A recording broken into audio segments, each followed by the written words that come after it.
ibang balita, nagsagawa po ng forensic examination ang mga taga-NBI sa condominium unit na tinutuluyan ni Denise Cornejo. May nakita silang bahid daw ng dugo sa dingding at unan, pati sa buckle ng isang bag.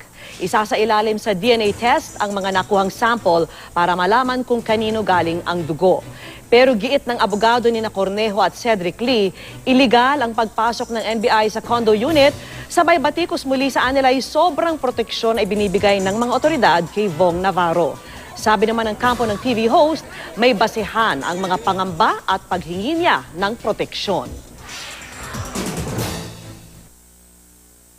The most important witness to this case is Vong himself. He has legitimate basis to fear for his life and the life of his family, and he is taking precautionary measures na proportionate to the threat. Whatever evidence they would present using illegal means, of course that will be opposed by our camp. And as I said,